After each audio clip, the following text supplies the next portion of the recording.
In the beginning was the Logos, the Big Bang, the primordial Om. Big Bang theory says that the physical universe spiraled out of an unimaginably hot and dense single point, called a singularity, billions of times smaller than the head of a pin. It does not say why or how. The more mysterious something is, the more we take for granted that we understand it.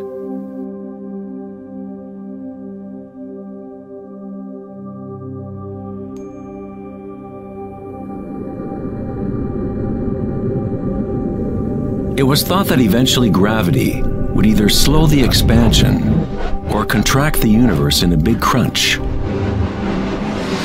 However, images from the Hubble Space Telescope show that the universe's expansion seems to be actually accelerating, expanding faster and faster as it grows out of the Big Bang. Somehow, there is more mass in the universe than physics predicted. To account for the missing mass, physicists now say that the universe consists of only 4% atomic matter, or what we consider normal matter. 23% of the universe is dark matter, and 73% is dark energy, what we previously thought of as empty space. It is like an invisible nervous system that runs throughout the universe, connecting all things.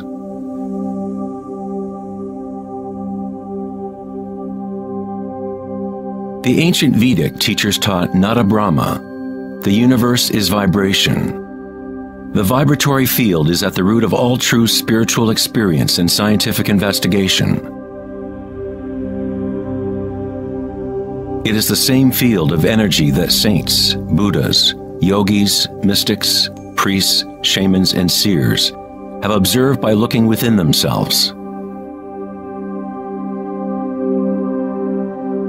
It has been called Akasha, the primordial Om, Indra's net of jewels, the music of the spheres, and 1,000 other names throughout history.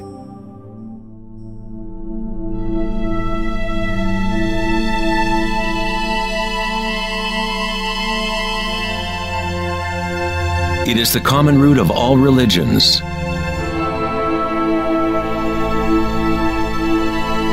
And the link between our inner worlds and our outer worlds.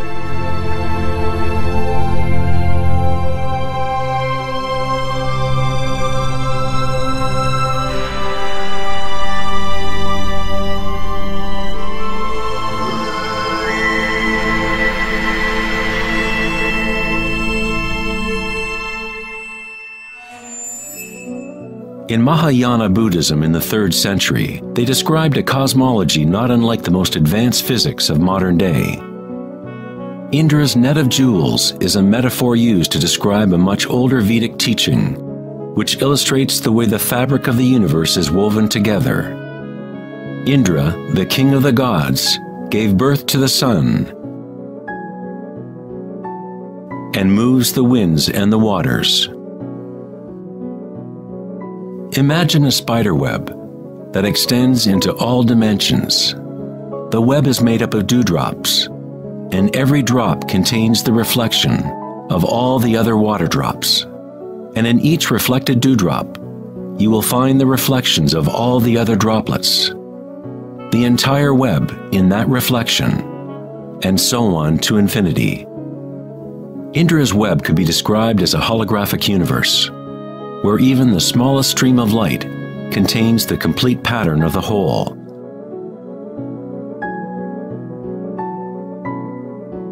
The Serbian-American scientist Nikola Tesla is sometimes referred to as the man who invented the 20th century. Tesla was responsible for discovering alternating current electricity and many other creations that are now part of everyday life. Because of his interest in the ancient Vedic traditions, Tesla was in a unique position to understand science through both an Eastern and Western model. Like all great scientists, Tesla looked deeply into the mysteries of the outer world, but he also looked deeply within himself. Like the ancient yogis, Tesla used the term akasha to describe the etheric field that extends throughout all things.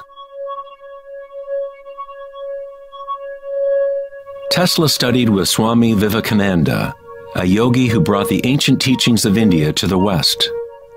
In the Vedic teachings, akasha is space itself, the space that the other elements fill, which exists simultaneously with vibration. The two are inseparable. Akasha is yin to prana's yang.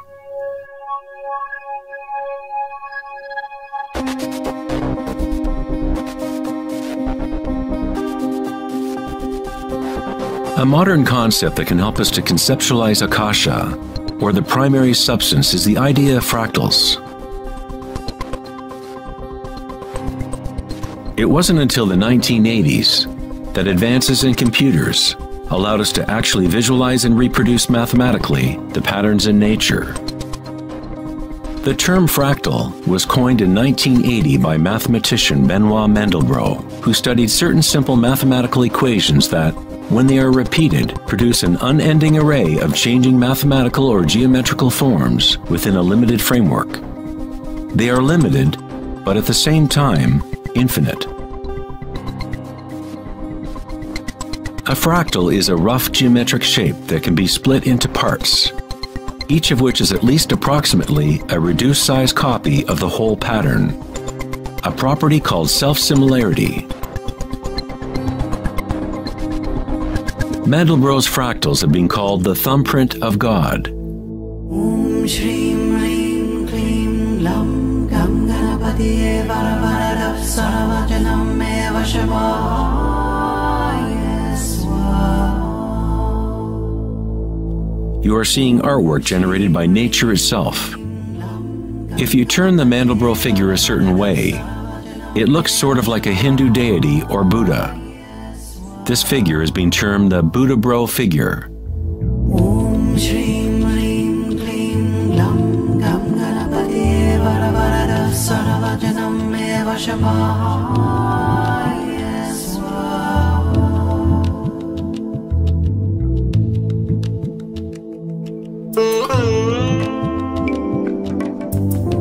If you look at some forms of ancient art and architecture, you will see that humans have long associated beauty and the sacred with fractal patterns.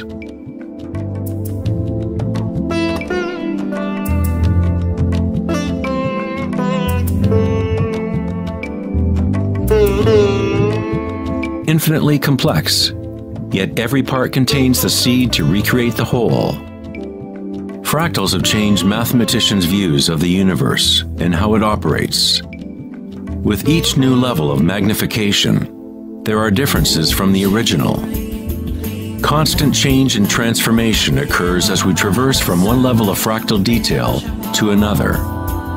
This transformation is the cosmic spiral, the embedded intelligence of the matrix of time-space.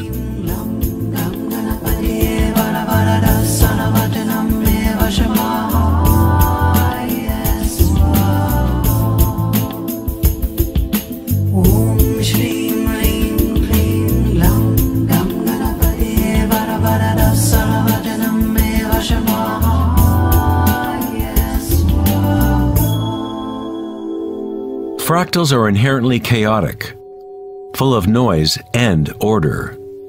When our minds recognize or define a pattern, we focus on it, as if it is a thing.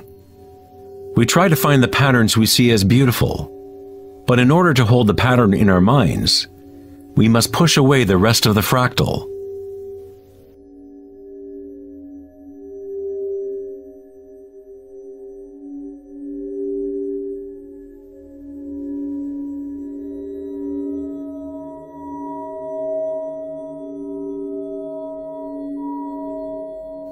To comprehend a fractal with the senses is to limit its movement.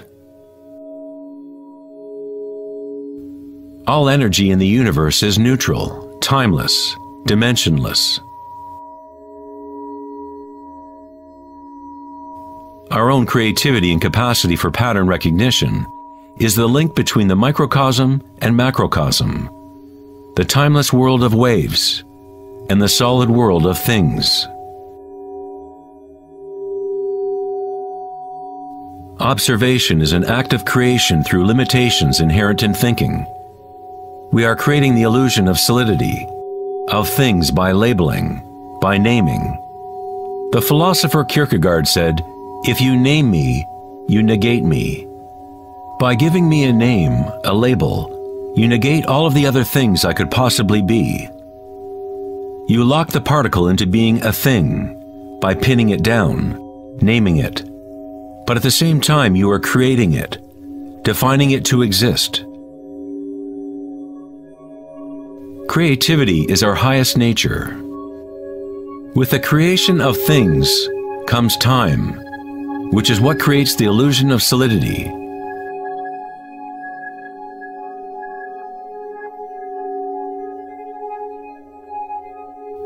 Einstein was the first scientist to realize that what we think of as empty space is not nothing. It has properties. And intrinsic to the nature of space is nearly unfathomable amounts of energy. The renowned physicist Richard Feynman once said, "There is enough energy in a single cubic meter of space to boil all the oceans in the world." Advanced meditators know that in the stillness lies the greatest power. The Buddha had yet another term for the primary substance, what he termed kalpas, which are like tiny particles or wavelets that are arising and passing away trillions of times per second.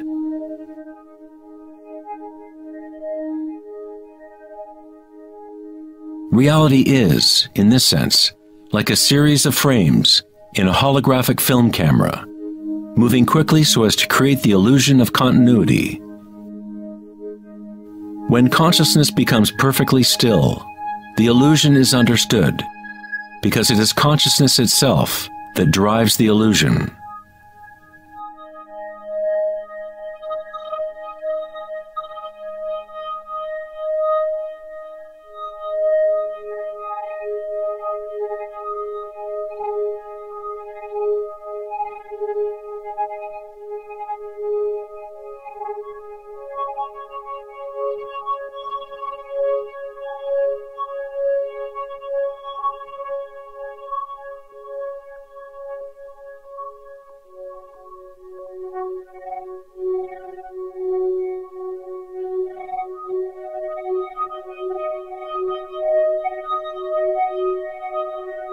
In the ancient traditions of the East, it has been understood for thousands of years that all is vibration.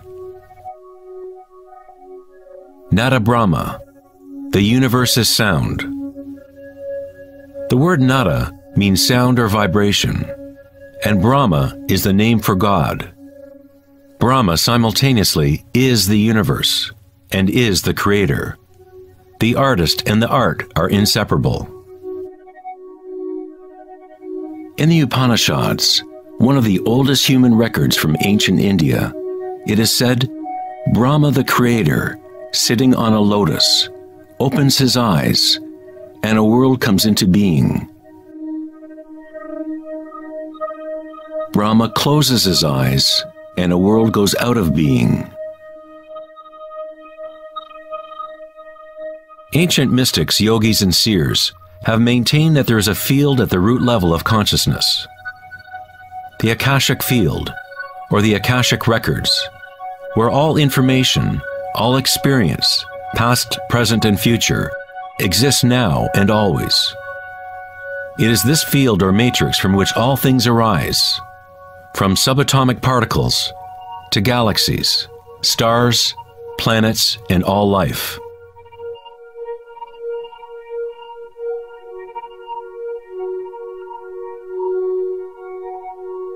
You never see anything in its totality, because it is made up of layer upon layer of vibration, and it is constantly changing, exchanging information with Akasha. A tree is drinking in the sun, the air, the rain, the earth. a world of energy moves in and out of this thing we call a tree. When the thinking mind is still, then you see reality as it is, all aspects together. The tree and the sky and the earth, the rain and the stars are not separate. Life and death, self and other, are not separate, just as the mountain and the valley are inseparable. In the Native American and other indigenous traditions, it is said that everything has spirit, which is simply another way of saying everything is connected to the one vibratory source. There is one consciousness, one field, one force that moves through all. This field is not happening around you, it is happening through you, and happening as you. You are the you in universe. You are the eyes through which creation sees itself. When you wake from a dream, you realize that everything in the dream was you. You were creating it. So-called real life is no different. Everyone, everything is you. The one consciousness looking out of every eye. Under every rock.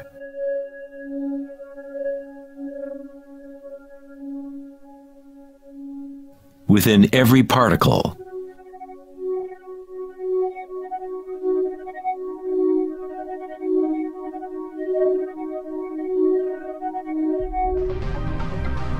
International researchers at CERN, the European Laboratory for Particle Physics, are searching for this field that extends throughout all things. But instead of looking within, they look to the outer physical world.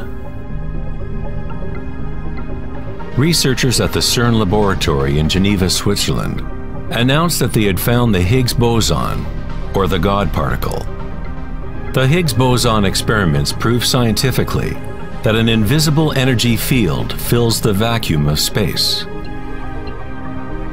CERN's Large Hadron Collider consists of a ring 17 miles in circumference, in which two beams of particles race in opposite directions, converging and smashing together at nearly the speed of light.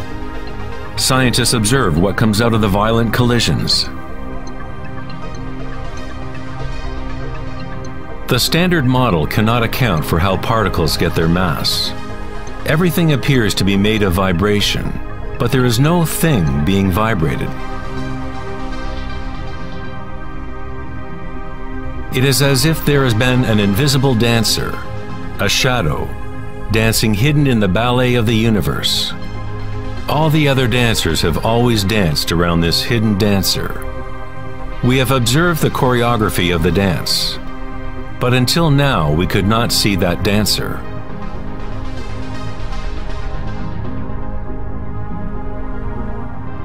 The so-called God particle, the properties of the base material of universe, the heart of all matter which would account for the unexplained mass and energy that drives the universe's expansion.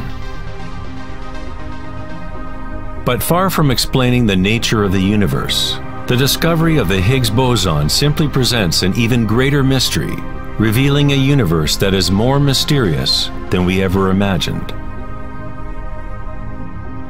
Science is approaching the threshold between consciousness and matter. The eye with which we look at the primordial field and the eye with which the field looks at us are one and the same.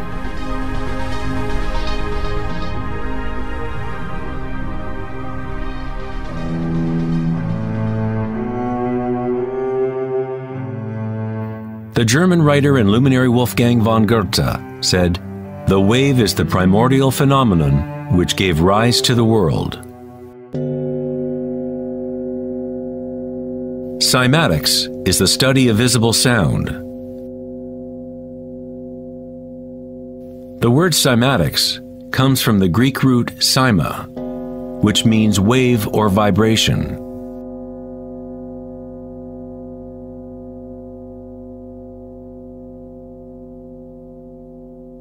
One of the first Western scientists to seriously study wave phenomena was Ernst Chladni, a German musician and physicist who lived in the 18th century. Chladni discovered that when he spread sand on metal plates and then vibrated the plates with a violin bow, the sand arranged itself into patterns. Different geometrical forms appeared depending on the vibration produced.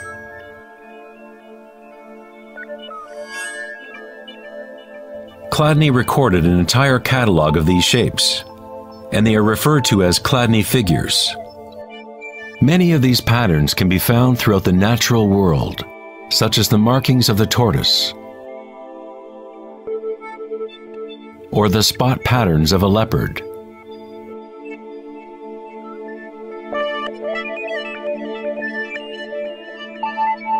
Studying Chladni patterns or cymatic patterns is one secret way in which high-end guitar, violin, and other instrument makers determine the sound qualities of the instruments they make.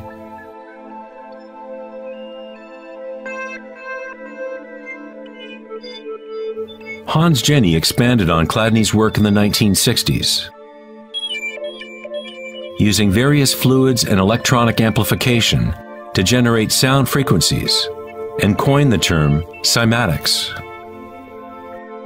If you run simple sine waves through a dish of water, you can see patterns in the water. Depending on the frequency of the wave, different ripple patterns will appear. The higher the frequency, the more complex the pattern. These forms are repeatable, not random. The more you observe, the more you start to see how vibration arranges matter into complex forms from simple repeating waves. This water vibration has a pattern similar to a sunflower.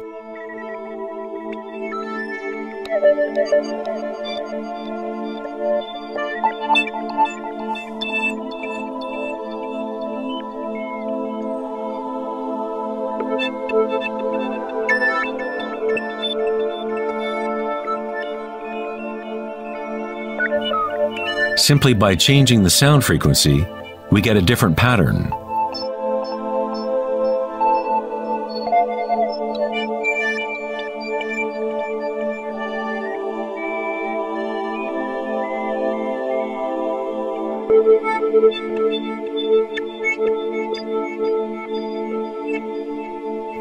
Water is a very mysterious substance.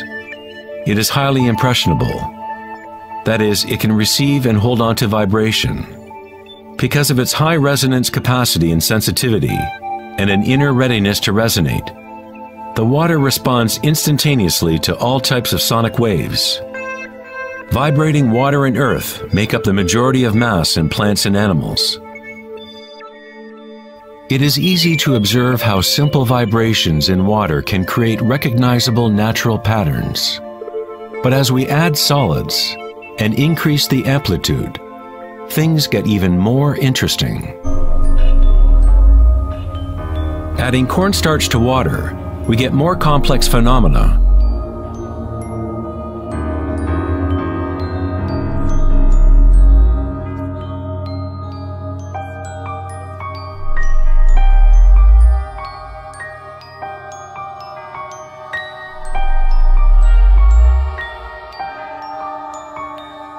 Perhaps the principles of life itself can be observed as vibrations move the cornstarch blob into what appears to be a moving organism.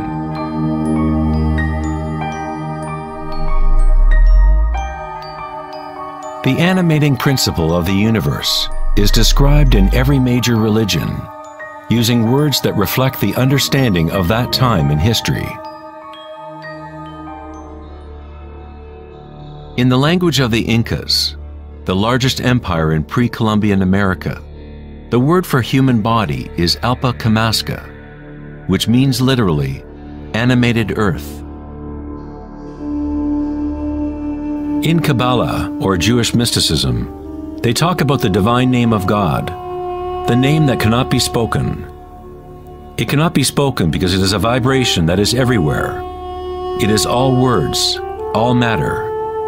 Everything is the sacred word. The tetrahedron is the simplest shape that can exist in 3 dimensions. Something must have at least 4 points to have physical reality. The triangle structure is nature's only self-stabilizing pattern. In the Old Testament, the word tetragrammaton was often used to represent a certain manifestation of God. It was used when talking about the Word of God, or the special name of God, Logos or primordial Word.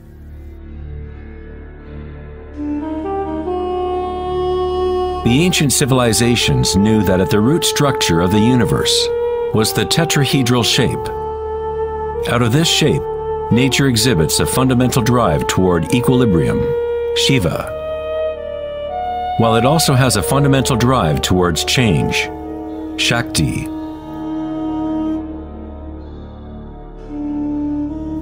In the Bible, the Gospel of John usually reads, "In the beginning was the Word," but in the original text, the term used was logos. The Greek philosopher Heraclitus, who lived around 500 years before Christ, referred to the logos as something fundamentally unknowable, the origin of all repetition, pattern, and form. The Stoic philosophers who followed the teachings of Heraclitus identified the term with the divine animating principle pervading the universe.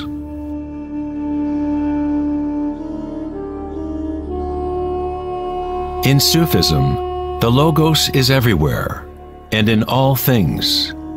It is that out of which the unmanifest becomes manifest.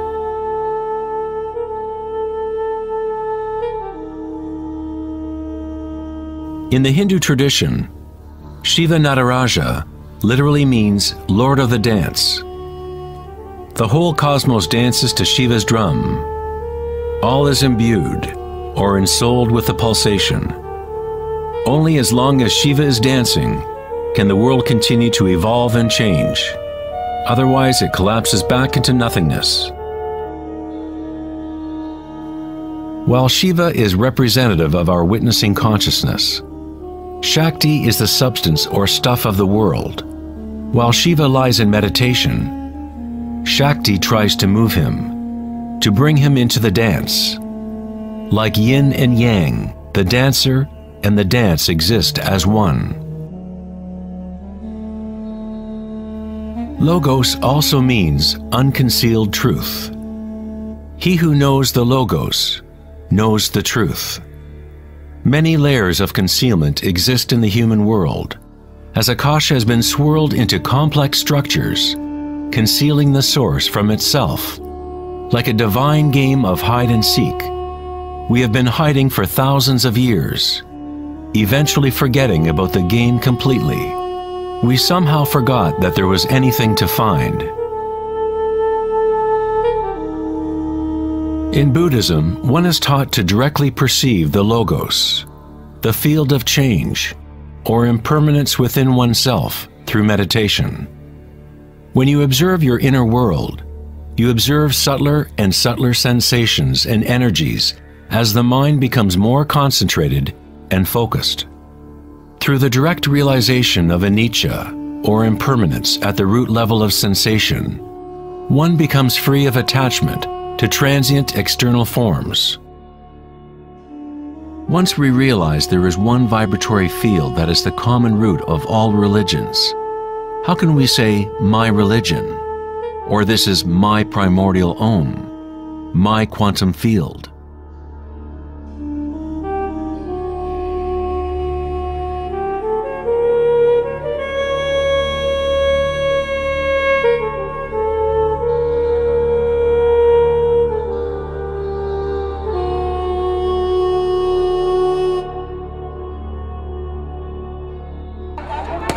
The true crisis in our world is not social, political, or economic.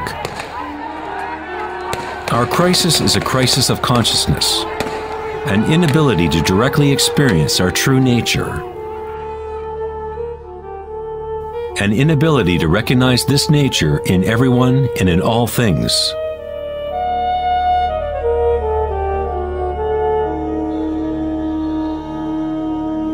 In the Buddhist tradition, the Bodhisattva is a person with an awakened Buddha nature. A Bodhisattva vows to help to awaken every being in the universe, realizing that there is only one consciousness. To awaken one's true self, one must awaken all beings,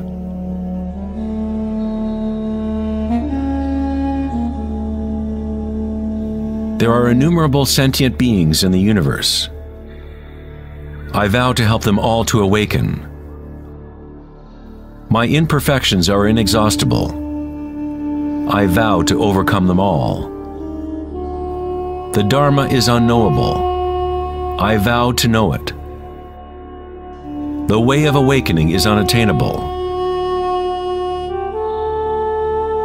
I vow to attain it.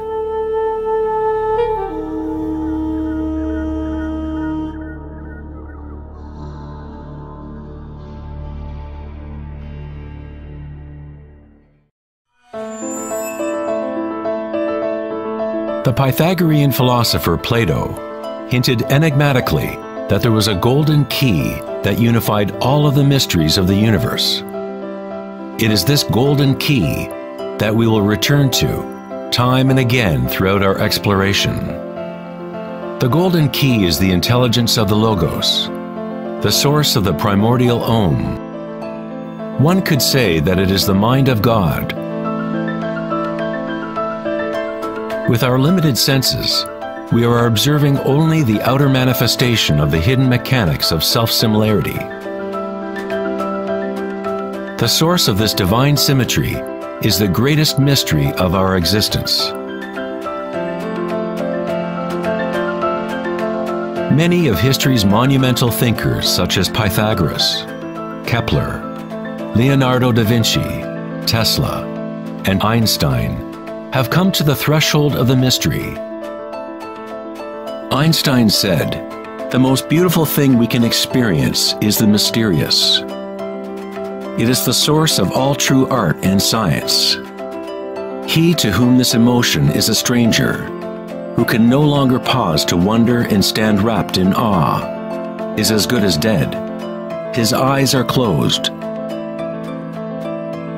We are in the position of a little child entering a huge library filled with books in many different languages.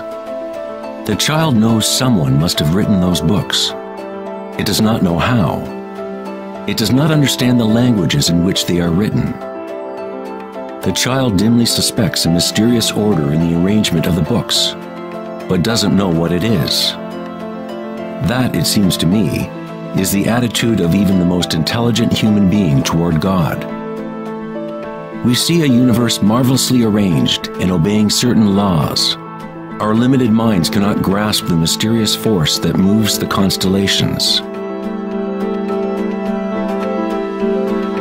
Every scientist who looks deeply into the universe, and every mystic who looks deeply within the self, eventually comes face to face with the same thing: the primordial spiral.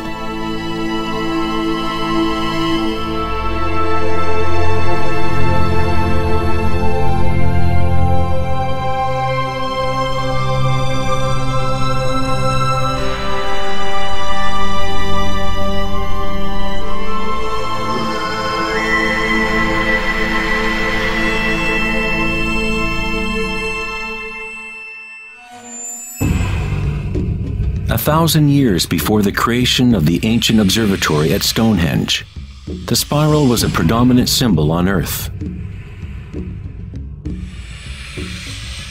Ancient spirals can be found in all parts of the globe. Thousands of ancient spirals such as these can be found all over Europe, North America and New Mexico, Utah, Australia, China, Russia, virtually every indigenous culture on Earth. The ancient spirals symbolize growth, expansion, and cosmic energy embodied within the sun and the heavens. The spiral form is mirroring the macrocosm of the unfolding universe itself. In native traditions, the spiral was the energetic source, the primordial mother. The Neolithic spirals at Newgrange, Ireland date back 5,000 years.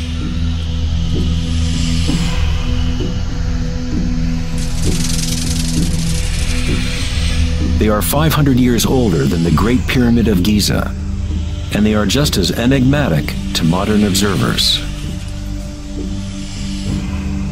The spiral goes back to a time in history when humans were more connected to the Earth. to the cycles and spirals of nature, a time when humans were less identified with thoughts.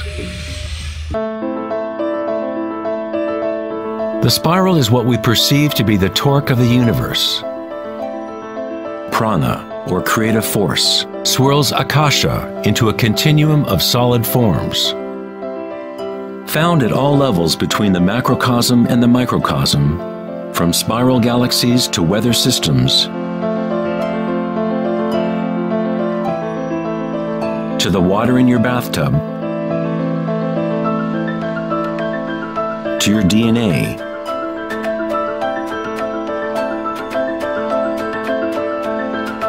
to the direct experience of your own energy. The primordial spiral is not an idea, but rather that which makes all conditions and ideas possible. Various types of spirals and helices are found throughout the natural world. Snails, sea coral,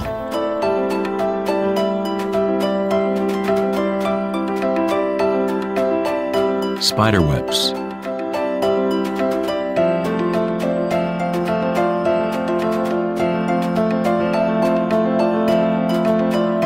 fossils,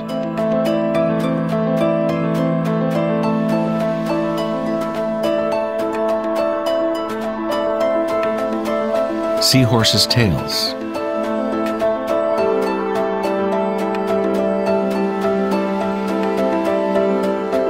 and shells.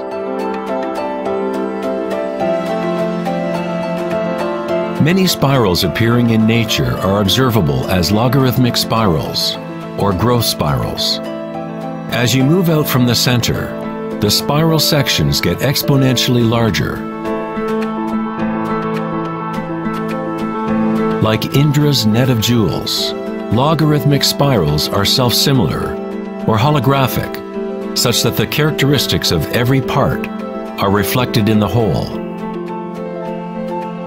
2,400 years ago in ancient Greece, Plato considered continuous geometric proportion to be the most profound cosmic bond.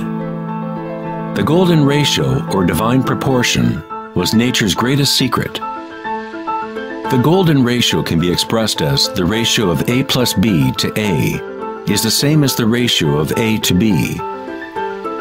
To Plato, the world's soul binds together into one harmonic resonance.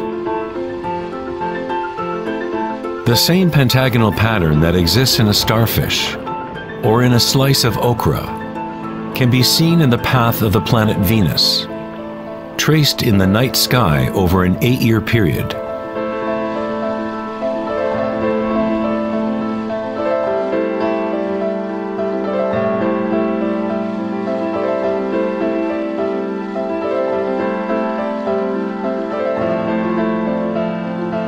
The intelligible world of forms above and the visible world of material objects below through this principle of geometric self-similarity.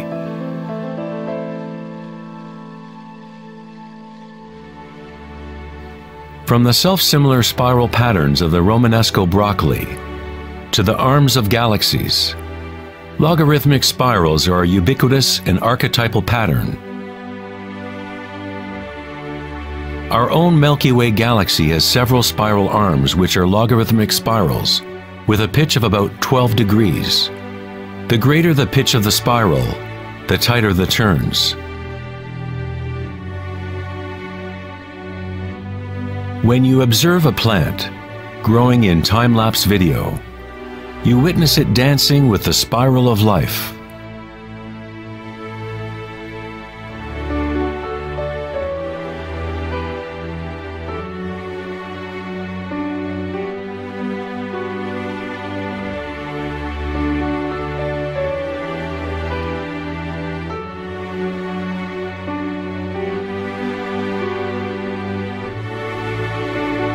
A golden spiral is a logarithmic spiral that grows outward by a factor of the golden ratio. The golden ratio is a special mathematical relationship that pops up over and over in nature.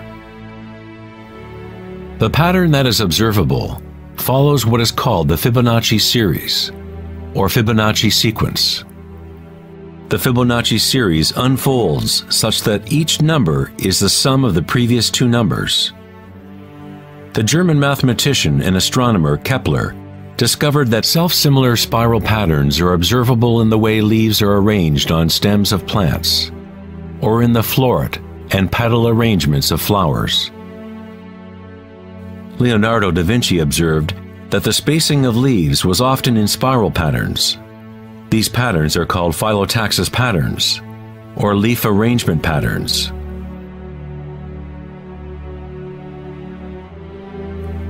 Phyllotaxis arrangements can be seen in self-organizing DNA nucleotides.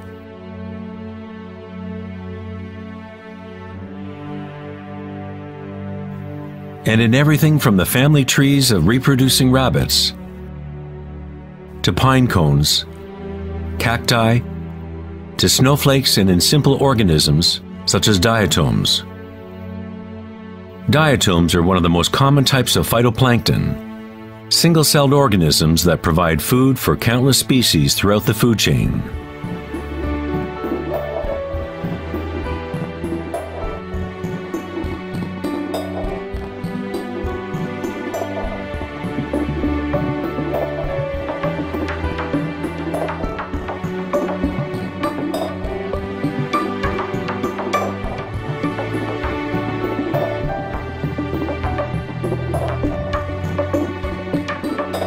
How much math do you need to know to be a sunflower or a bee?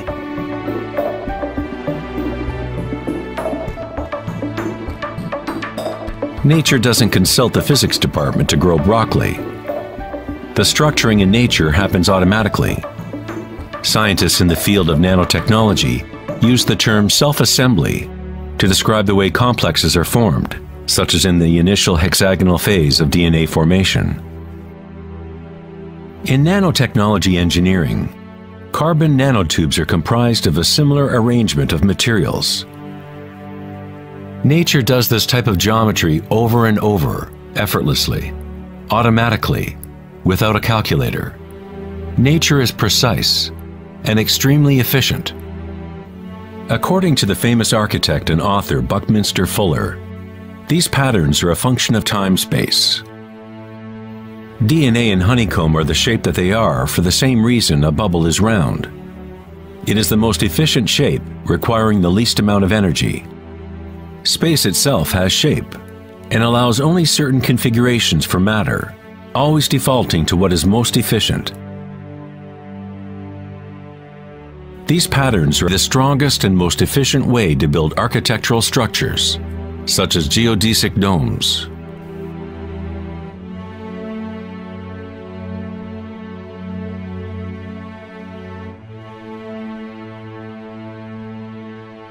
Logarithmic spiral patterns allow plants maximum exposure to insects for pollination, maximum exposure to sunlight and rain, and allow them to efficiently spiral water towards their roots. Birds of prey use the logarithmic spiral pattern to stalk their next meal. Flying in a spiral is the most efficient way to hunt.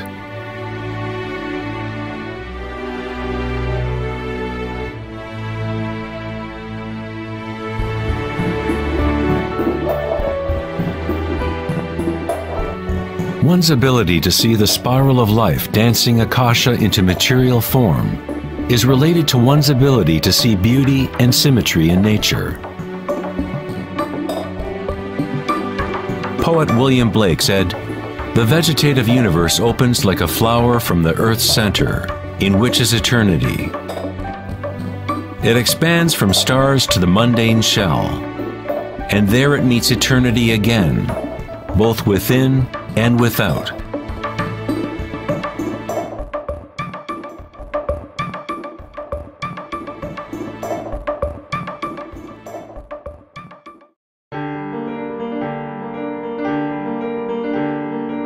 The study of patterns in nature is not something that is very familiar in the West.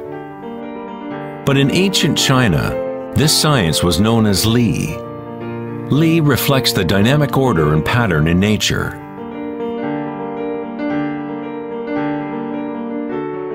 But it is not pattern thought of as something static, frozen, or unchanging, like a mosaic.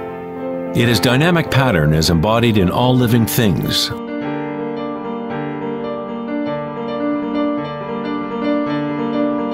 The arteries of leaves, the markings of the tortoise and the vein patterns on rocks are all expressions of nature's secret language in art. The labyrinth is one of many Li patterns. It is found in coral structures, mushrooms like the morel, cabbages, and in the human brain. The cellular pattern is another common form in nature. There are a myriad of different cellular structures, but all have a similar orderliness defined by their purpose and function.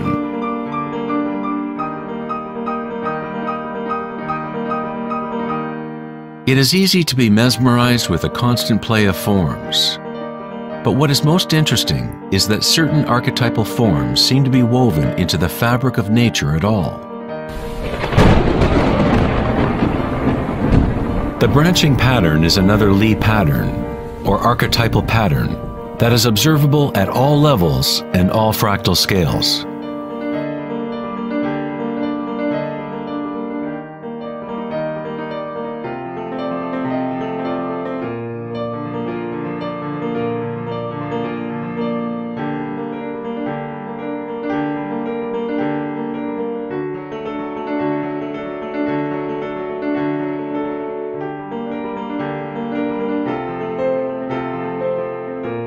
Take, for example, this incredible image of a supercomputer simulation known as the Millennium Run, showing the distribution of dark matter in the local universe. It was created by the Max Planck Society in Germany. Dark matter is essentially what we previously thought of as empty space. It is like an invisible nervous system that runs throughout the universe.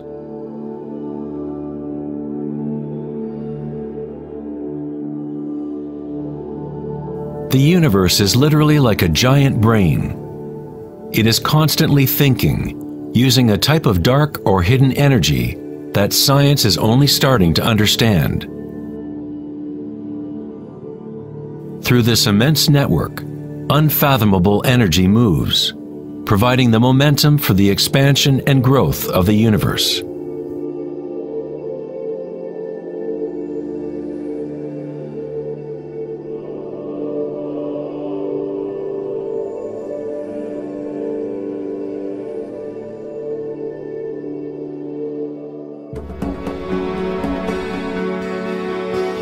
Nature creates branching patterns automatically when we set up the right conditions.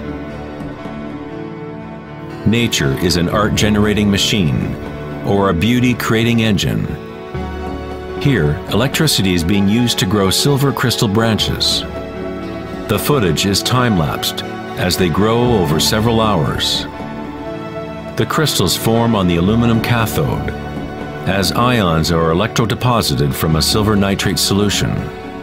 The formation is self-organizing. You are seeing artwork generated by nature itself.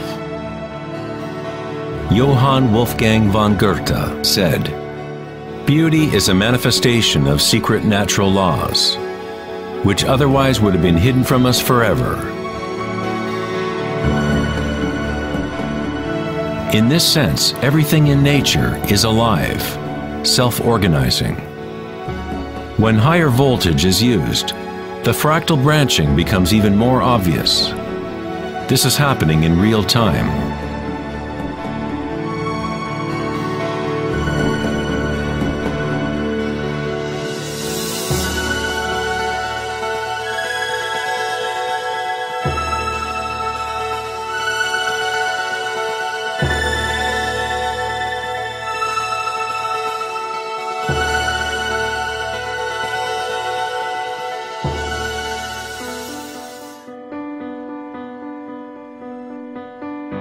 In the human body, tree-like structures and patterns are found throughout.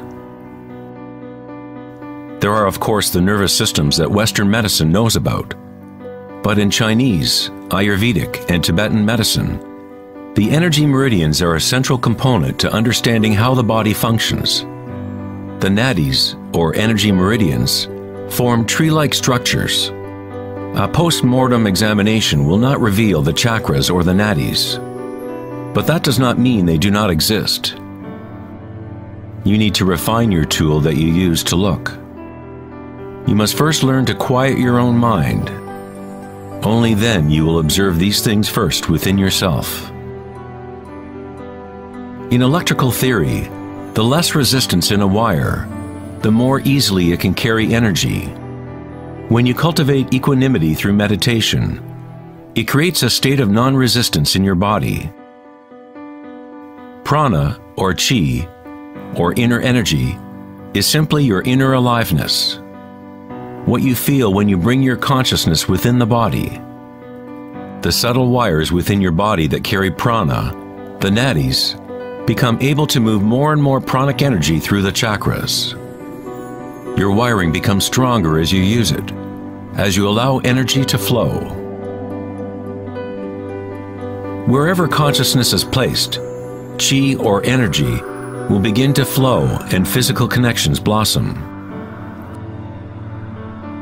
Within the brain and nervous system, physical wiring patterns become established by repetition. By continually placing your attention within and lowering resistance to the sensations you are experiencing, you increase your energetic capacity.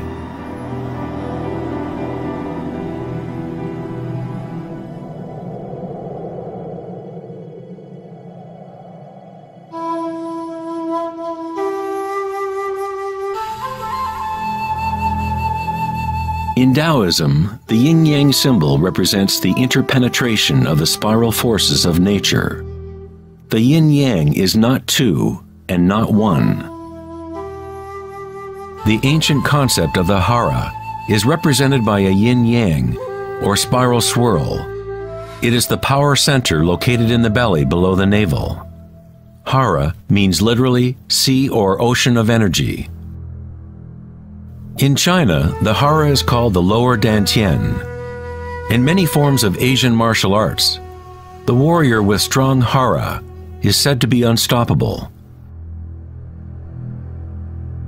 In the samurai tradition, one form of ritual suicide, or seppuku, was harakiri, was often mispronounced as harikiri. It means to impale one's hara, thereby cutting off one's chi or energy channel. Moving from this center creates the grounded, graceful movement that you see not only in martial arts,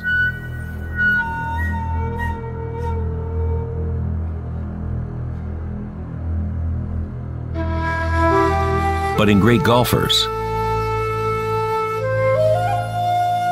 belly dancers,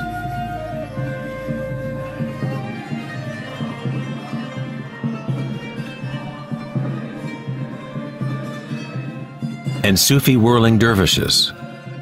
It is the cultivation of single-pointed, disciplined consciousness that is the essence of hara, the stillness in the eye of the hurricane.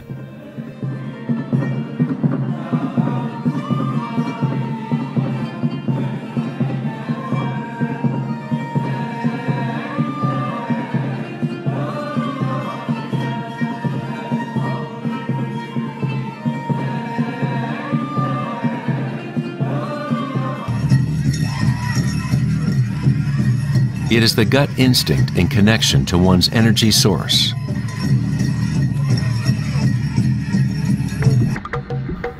A person with good hara is connected to the earth and to the intuitive wisdom that connects all beings.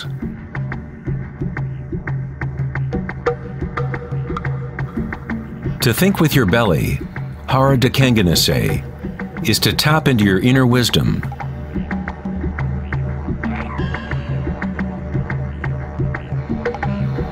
The ancient Australian Aborigines concentrated on the same area, just below the navel, where the cord of the great rainbow serpent lay coiled. Again, a representation of the evolutionary energy in humankind. It is no accident that it is in the hara where new life begins.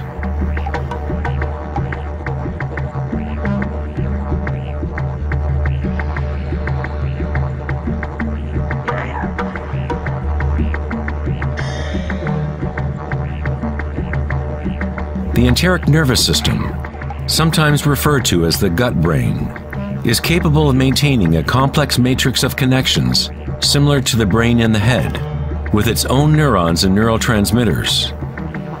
It can act autonomously, that is, with its own intelligence. You could say that the gut brain is a fractal version of the head brain, or perhaps the head brain is a fractal version of the gut brain. A healthy bear has strong hara. When a bear knows where to forage for herbs, it follows the movement of chi through its senses, centered in the hara or belly.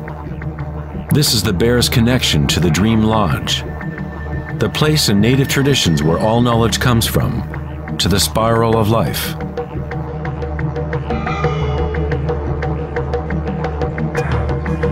But how did ancient peoples know about the spiral, if modern science is just now starting to recognize its significance?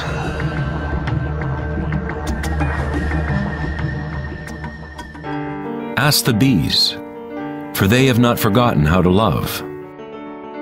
Bees have a special connection to the source, as part of a symbiotic system, helping beauty and diversity to flourish. They are a bridge between the macrocosm and the microcosm.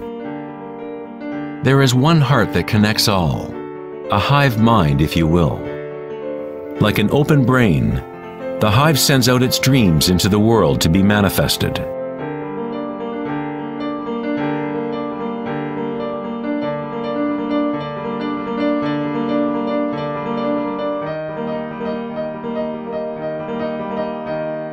In nature, many creatures know how to act in unison, to move with one spirit, one direction.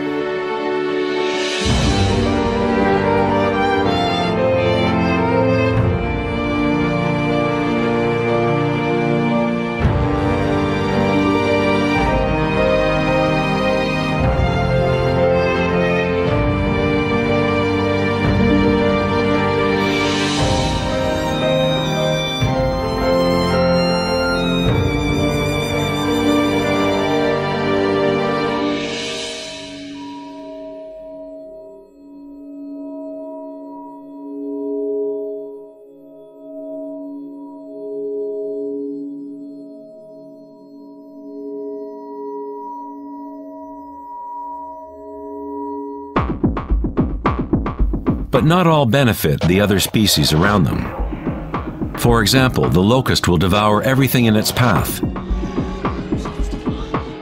A locust has no choice but to act like a locust. It will never make honey or pollinate plants the way a bee does. A locust's behavior is rigid, but a human is unique in that we can act like a bee or we can act like a locust.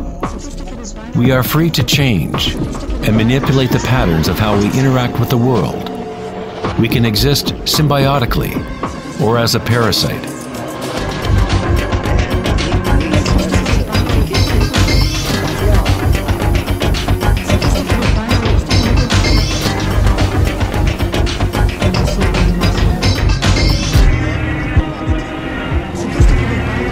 Today, humans try to understand the spiral with the rational mind.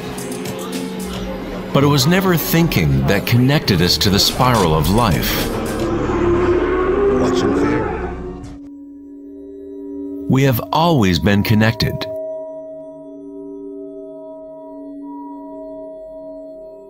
Thinking has been what keeps us in the illusion of separateness, within our own identities. Thinking is the creation of separateness, the experience of limitation. The more we align with thought, the more removed we become from the source. Ancient cultures that were less thought-oriented aligned themselves with the spiral in a more direct and personal way than we do today. In ancient India, Kundalini is a representation of one's inner energy, which moves in snake-like or helix-like pattern up the spine. In the ancient yogic traditions of India, the inner worlds of people at that time were comparable to those of Hara-centered cultures. To balance the power of the spiral with the stillness of your witnessing consciousness is to align with your full evolutionary potential, to blossom into the unique multifaceted being you were designed to be. Ida, the feminine or moon channel, is connected to the right brain, and Pingala, the masculine or sun channel, connected to the left brain. When these two channels are in balance, energy flows up a third channel, Sushumna, along the center of the spine, energizing the chakras and unlocking one's full evolutionary potential. The word chakra is an ancient Sanskrit word meaning energy wheel. Kundalini is nothing less than the primordial spiral that dances your human life into existence.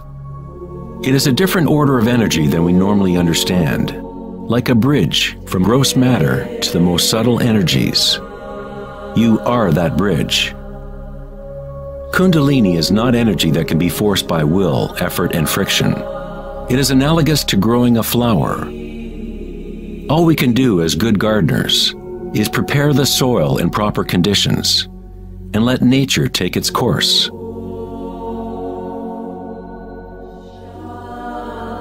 If you force a flower to open prematurely, you will destroy it. It grows with its own intelligence, with its own self-organizing direction. The egoic mind, which fixates on the outer world, is what keeps you from experiencing your true inner vibratory nature. When consciousness is turned within, it becomes like the sun's rays, and the lotus within begins to grow. As Kundalini awakens within oneself, one begins to see the signature of the spiral in all things, in all patterns within and without. This spiral is the link between our inner worlds and our outer worlds.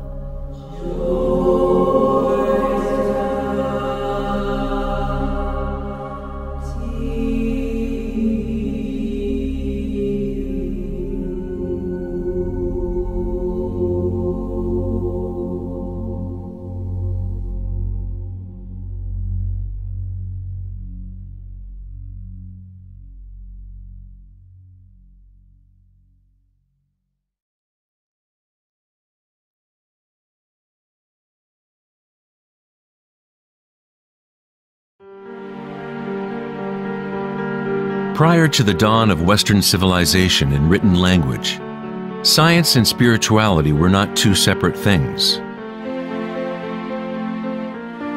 In the teachings of the great ancient traditions, the outer search for knowledge and certainty was balanced by an inner feeling of impermanence and intuitive understanding of the spiral of change.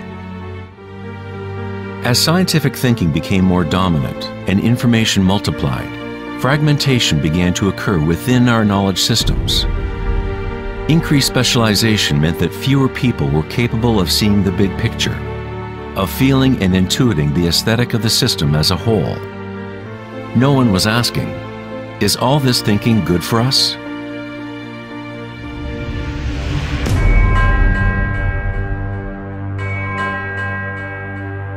The ancient knowledge is here in our midst, hidden in plain view, but we are too preoccupied with our thoughts to recognize it. This forgotten wisdom is the way to restore the balance between the inner and the outer, yin and yang, between the spiral of change and the stillness at our core.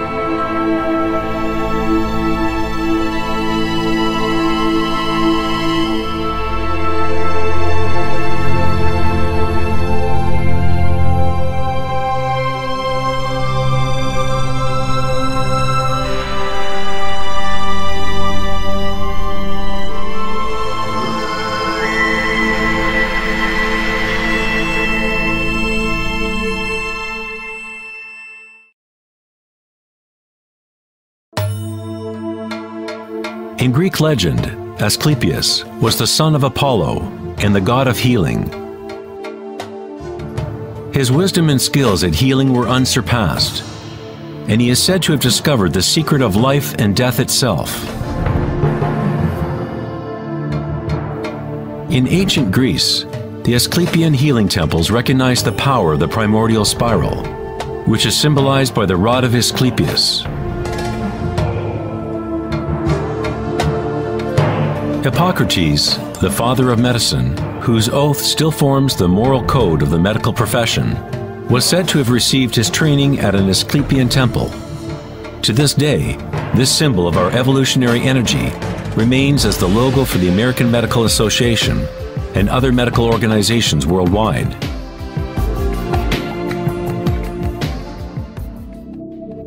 In Egyptian iconography, the snake and bird represent the duality or polarity of human nature.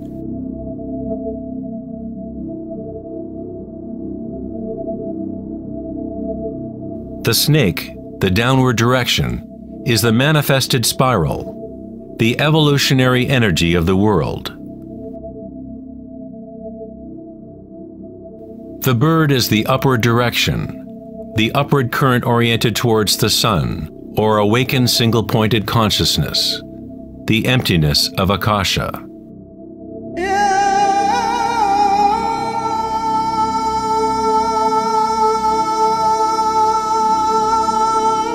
Pharaohs and gods are depicted with awakened energy, whereby the Kundalini snake moves up the spine and pierces Ajna chakra between the eyes.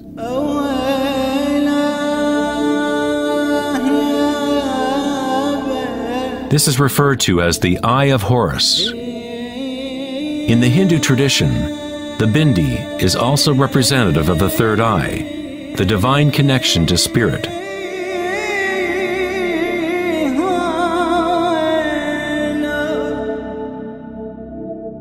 King Tutankhamun's mask is a classic example showing both the snake and bird motifs.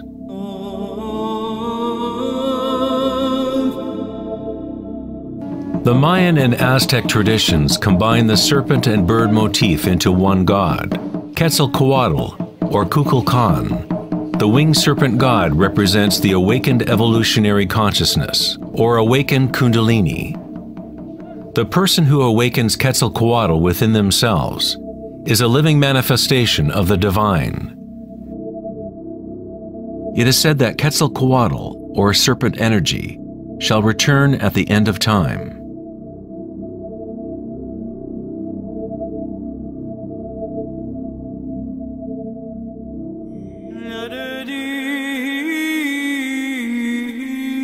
The snake and bird symbols can be found within Christianity as well.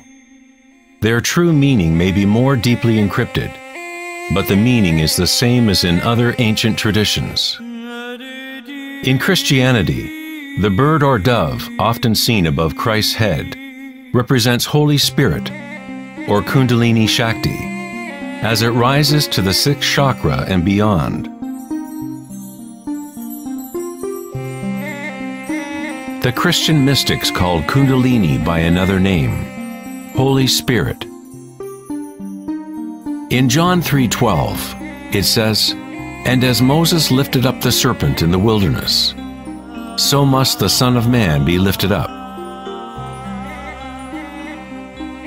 Jesus and Moses awakened their Kundalini energy, bringing awakened consciousness to the unconscious reptilian forces that drive human craving. Jesus was said to have spent 40 days and nights in the desert, during which time he was tempted by Satan. Similarly, the Buddha was tempted by Mara as he sat to reach enlightenment under the Bodhi tree, or wisdom tree.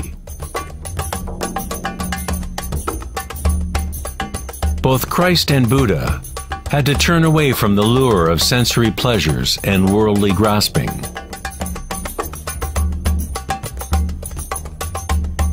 In each story, the demon is the personification of one's own attachments.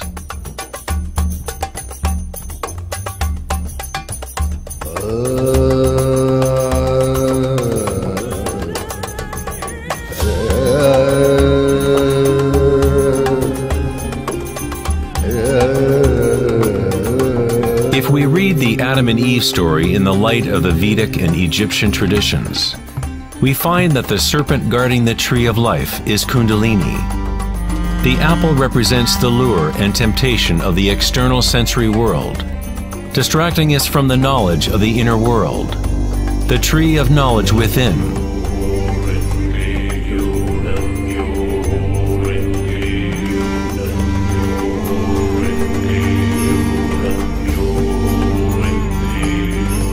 The tree is simply the network of nadis, or energy meridians within ourselves, which literally form tree-like structures throughout the body.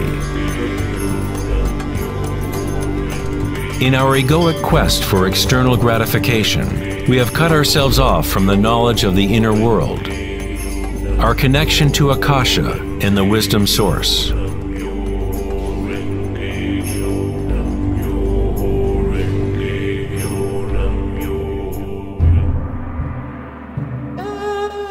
Many of the world's historical myths about dragons can be read as metaphors for the inner energies of the cultures in which they are embedded.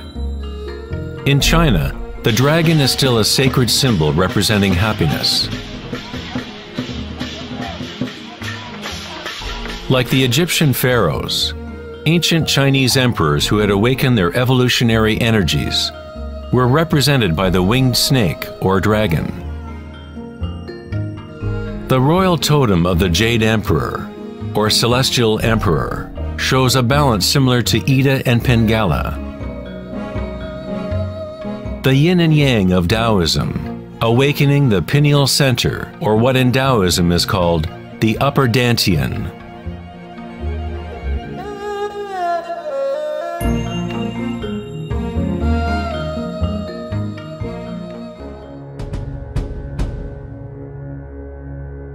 Nature is full of different light detection and assimilation mechanisms. For example, a sea urchin can actually see with its spiky body, which acts as one big eye. Urchins detect light striking their spines and compare the beam's intensities to get a sense of their surroundings.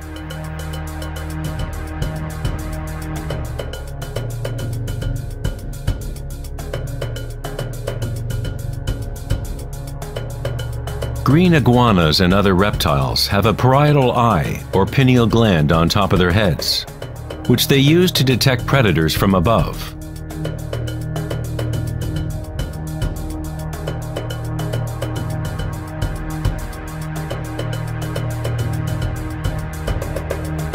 The human pineal gland is a small endocrine gland that helps to regulate waking and sleeping patterns. Even though it is buried deep inside the head, the pineal gland is sensitive to light. The philosopher Descartes recognized that the pineal gland area, or third eye, was the interface between consciousness and matter. Almost everything is symmetrical in the human body: 2 eyes, 2 ears, 2 nostrils. Even the brain has 2 sides. But there is one area of the brain that is not mirrored. This is the pineal gland area and the energetic center that surrounds it. On a physical level, unique molecules are formed naturally by the pineal gland, such as DMT. DMT also forms naturally at the moment of birth and moment of death, literally acting as a unique bridge between the world of the living and the dead. DMT is produced naturally during states of deep meditation and samadhi, or through entheogenic means. For example, ayahuasca is used in the shamanic traditions of South America to remove the veil between the inner and outer worlds.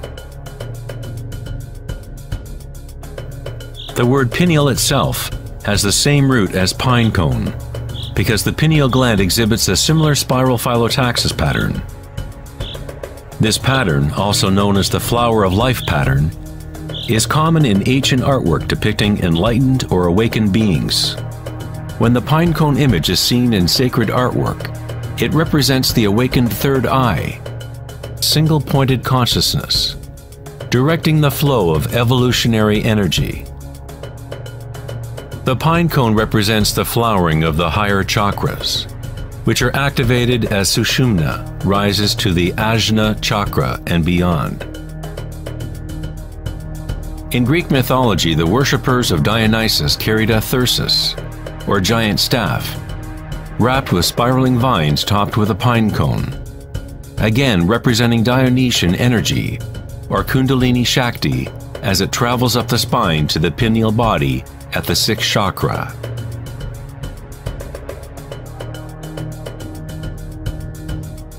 In the heart of the Vatican, you might expect a giant sculpture of Jesus or Mary, but instead we find a giant pine cone statue, indicating that in Christian history, there may have been knowledge of the chakras in Kundalini, but for whatever reason it was kept from the masses. The official church explanation is that the pine cone is a symbol of regeneration and represents new life in Christ.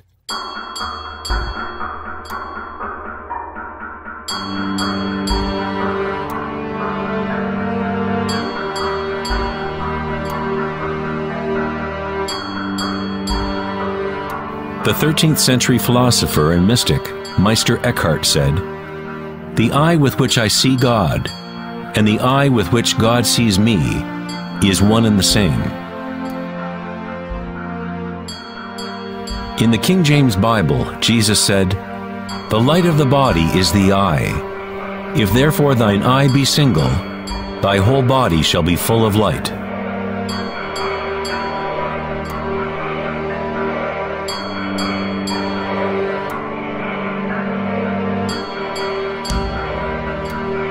The Buddha said, "The body is an eye." In a state of samadhi, one is both the seer and the seen. We are the universe aware of itself.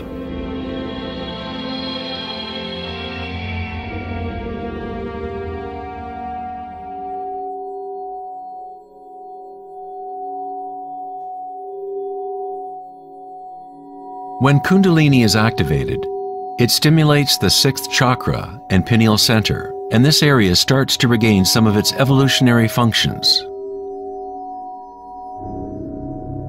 Darkness meditation has been used for thousands of years as a way to activate the sixth chakra in the area of the pineal gland. Activation of this center allows a person to be able to see their inner light. Whether it is the proverbial yogi or shaman retreating deep into a cave, or Taoist or Mayan initiate, or a Tibetan monk, all traditions incorporate a period of time during which one goes into the darkness. The pineal gland is the gateway to being able to experience one's subtle energy directly. The philosopher Nietzsche said, "If you stare into the abyss long enough, eventually you find the abyss stares back at you."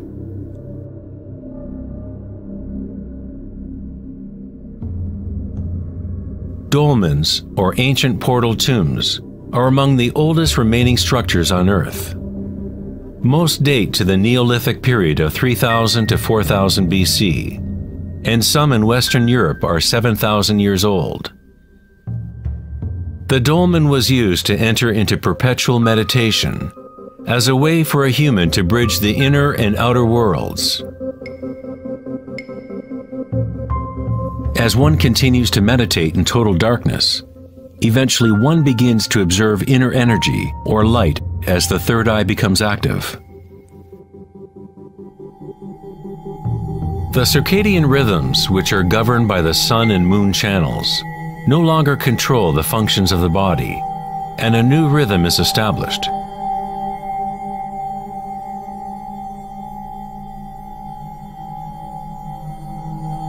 The seventh chakra, for thousands of years, has been represented by the Om symbol, a symbol which is constructed by Sanskrit signs representing the elements.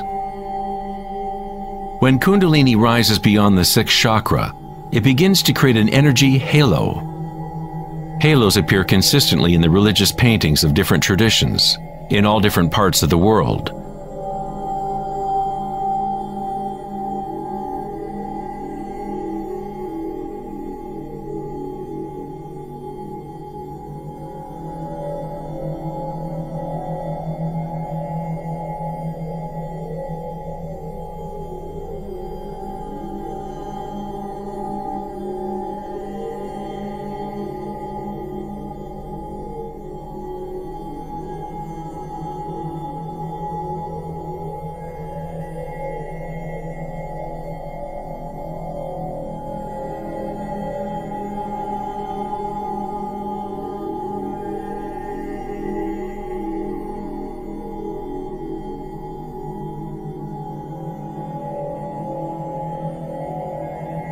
The halo, or the depiction of an energy signature around an awakened being, is common to virtually all religions in all parts of the world.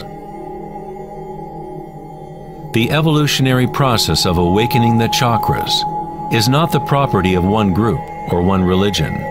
It is the birthright of every human being on the planet.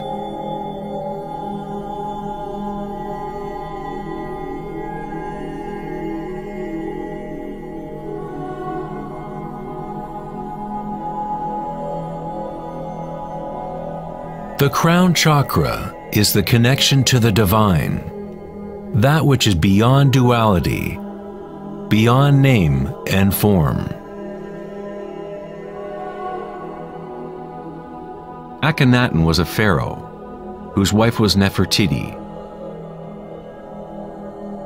He is referred to as the son of the sun. He rediscovered Aten, or the Word of God within himself, uniting Kundalini and consciousness.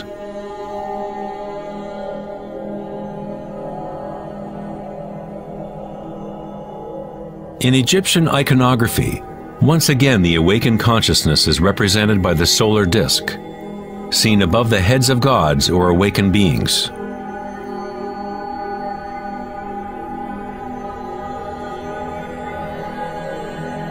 In the Hindu and yogic traditions, this halo is called Sahasrara, the thousand-petaled lotus.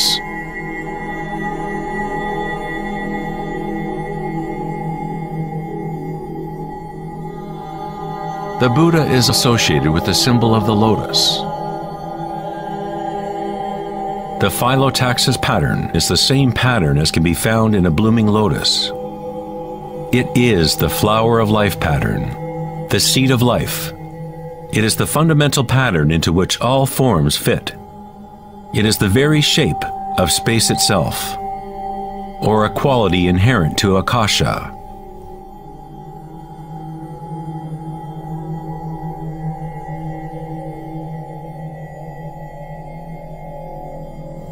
At one time in history, the flower of life symbol was prevalent all over Earth. The flower of life is found guarded by lions at the entrance of the most holy places in China and other parts of Asia.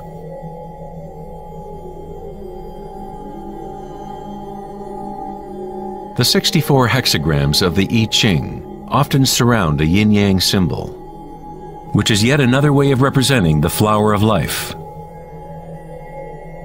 Within the flower of life is the geometric basis for all of the Platonic solids, essentially every form that can exist. The ancient flower of life begins with the geometry of the Star of David, or upward and downward facing triangles. Or in 3D, these would be tetrahedral structures. This symbol is a yantra, a sort of program that exists within the universe, the machine that is generating our fractal world. Yantras have been used as tools for awakening consciousness for thousands of years. The visual form of the yantra is an external representation of an inner process of spiritual unfolding. It is the hidden music of the universe made visible, comprised of intersecting geometrical forms and interference patterns.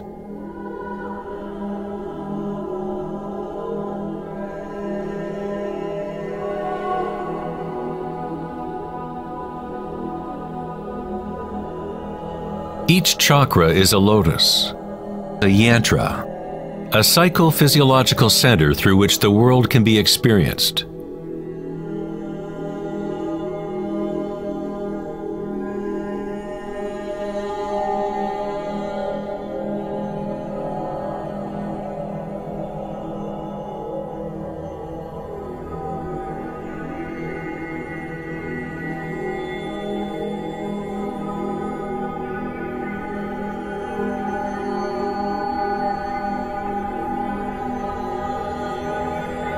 A traditional yantra, such as can be found in the Tibetan tradition, is invested with rich layers of meaning, sometimes incorporating a complete cosmology and worldview.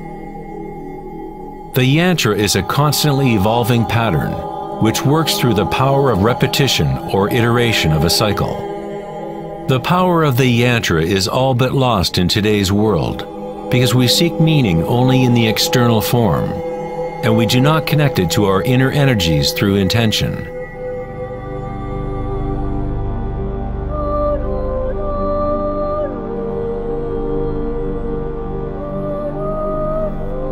There is a good reason why priests, monks, and yogis traditionally have been celibate.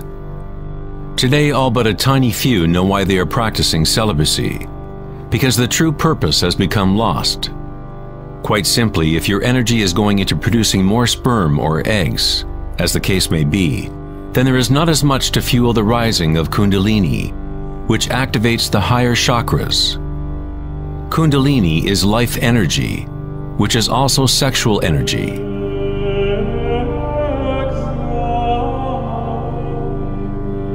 When awareness becomes less focused on animal urges and is put into the objects reflective of the higher chakras, that energy flows up the spine and to those chakras. Many of the tantric practices teach how to master sexual energy so that it can be used for higher spiritual evolution.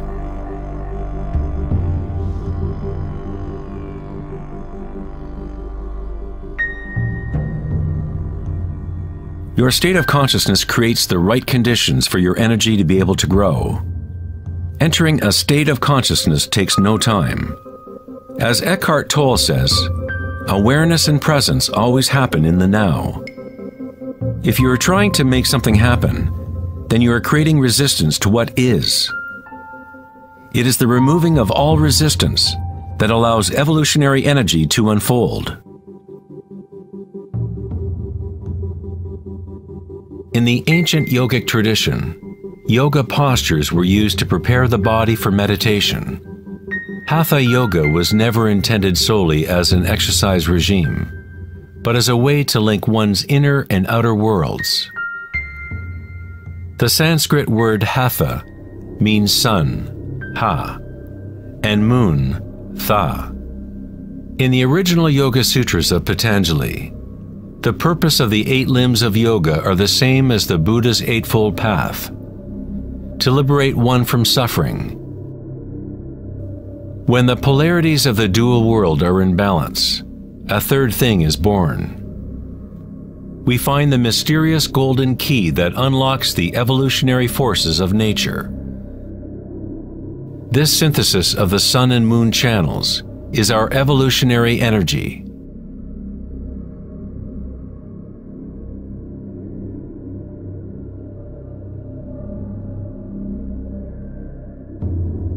Because humans are now identified almost exclusively with their thoughts and the outer world, it is a rare individual that achieves a balance of the inner and outer forces, which allow Kundalini to awaken naturally.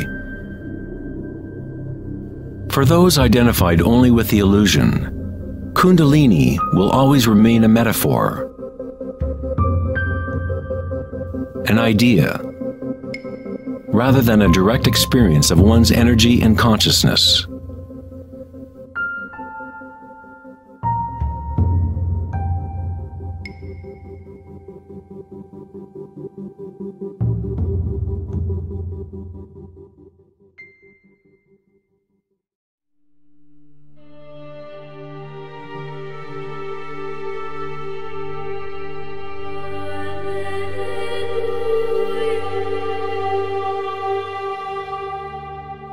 Life, liberty, and the pursuit of happiness.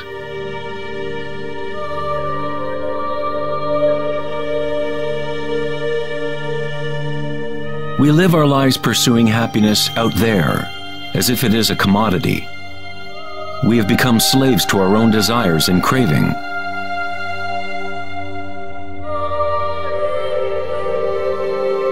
Happiness is not something that can be pursued or purchased like a cheap suit. This is Maya, illusion, the endless play of form. In the Buddhist tradition, samsara, or the endless cycle of suffering, is perpetuated by the craving of pleasure, and aversion to pain. Freud referred to this as the pleasure principle. Everything we do is an attempt to create pleasure, to gain something that we want, or to push away something undesirable that we don't want. Even a simple organism like the paramecium does this. It is called response to stimulus.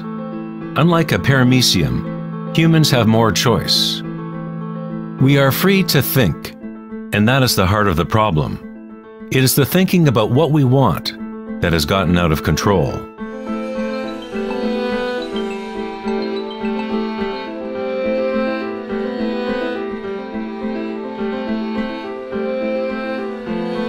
Safety systems armed. 10, 9, 8, 7, 6, 5, 4, 3, 2, 1, 0, and liftoff of Endeavour, going where East and West do meet at the International Space Station.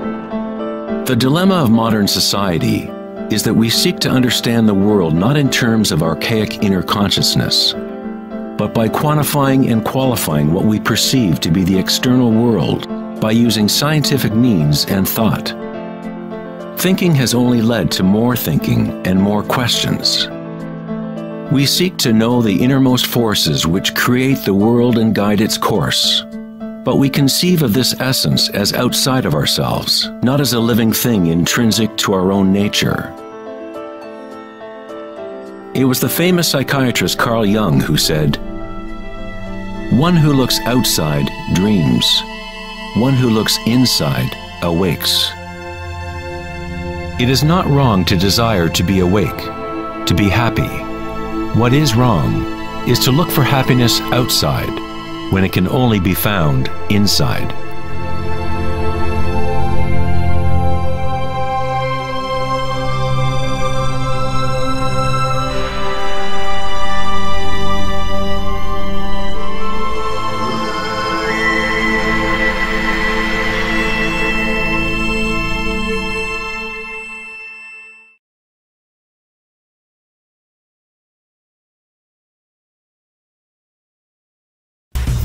On August 4th, 2010, at the Techonomy Conference in Lake Tahoe, California, Eric Schmidt, CEO of Google, mentioned an astounding statistic.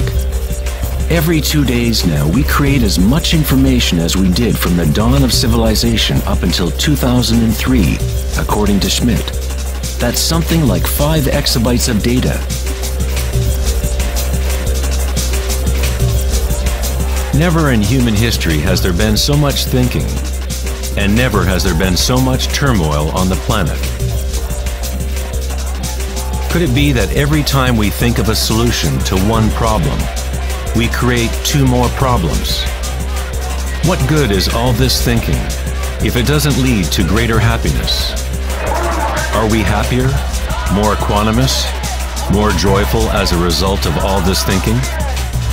Or does it isolate us, disconnect us from a deeper and more meaningful experience of life?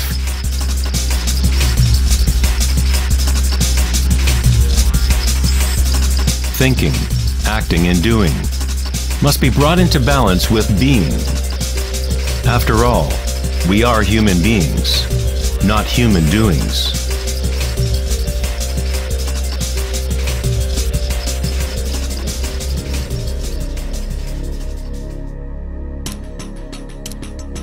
We want change, and we want stability at the same time. Our hearts have become disconnected from the spiral of life, the law of change, as our thinking minds drive us toward stability, security, and pacification of the senses. With a morbid fascination, we watch killings, tsunamis, earthquakes, and wars. We constantly try to occupy our mind, fill it with information. TV shows streaming from every conceivable device, games and puzzles, text messaging, and every possible trivial thing. We let ourselves become mesmerized with the endless stream of new images, new information, new ways to tantalize and pacify the senses. At times of quiet inner reflection, our hearts may tell us that there is more to life than our present reality, that we live in a world of hungry ghosts, endlessly craving and never satisfied.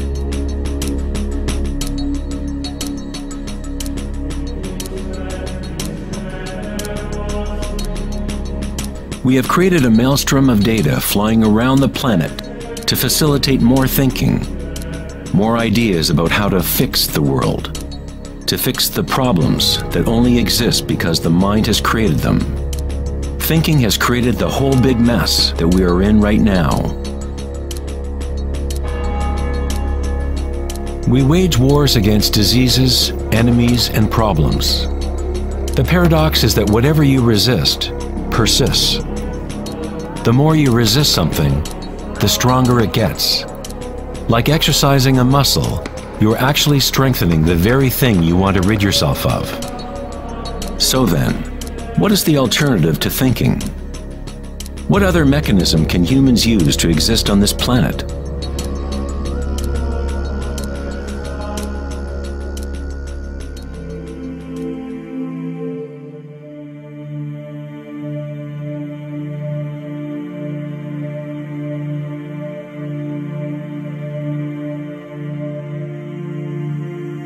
While Western culture in recent centuries has focused on exploring the physical by using thought and analysis, other ancient cultures have developed equally sophisticated technologies for exploring inner space.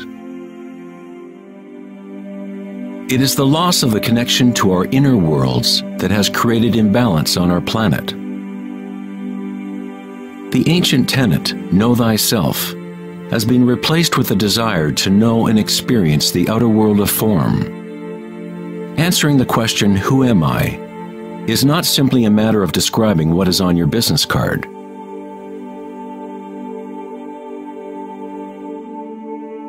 In Buddhism, you are not the content of your consciousness. You are not merely a collection of thoughts or ideas, because behind the thoughts is the one who is witnessing the thoughts.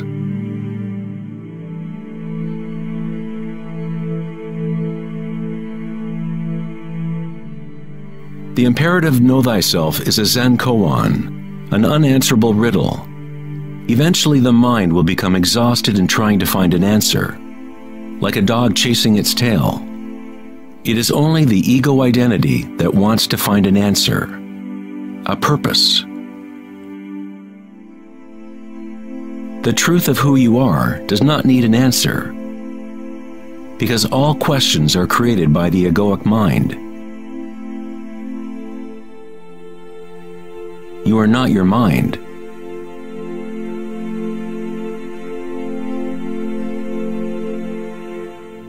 The truth lies not in more answers, but in less questions.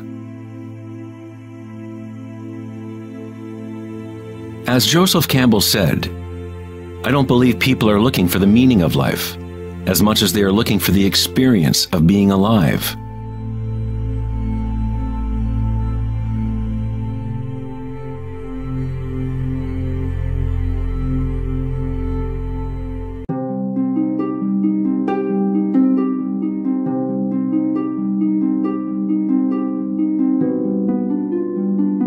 When the Buddha was asked, "What are you?" he said simply, "I am awake."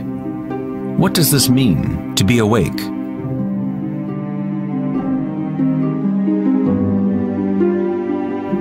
The Buddha does not say exactly, because the flowering of each individual life is different. But he does say one thing: it is the end of suffering. Every major religious tradition has a name for the state of being awake: heaven, nirvana, or moksha. A quiet mind is all you need to realize the nature of the stream. All else will happen once your mind is quiet. In that stillness, inner energies wake up and work without effort on your part. As the Taoists say, Qi follows consciousness. By being still, one begins to hear the wisdom of the plants and animals, the quiet whispers in dreams. And one learns the subtle mechanism by which those dreams come into material form. In the Tao Te Ching, this kind of living is called Wei Wu Wei. Doing, not doing.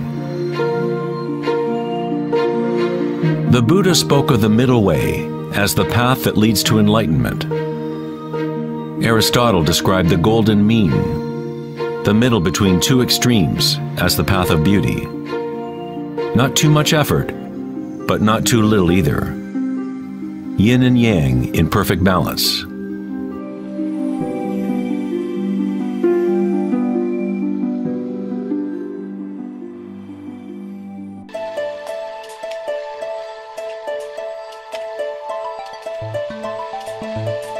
Vedanta's notion of Maya, or illusion, is that we do not experience the environment itself, but rather a projection of it, created by thoughts. Of course, your thoughts let you experience the vibratory world in a certain way, but our inner equanimity need not be contingent on external happenings.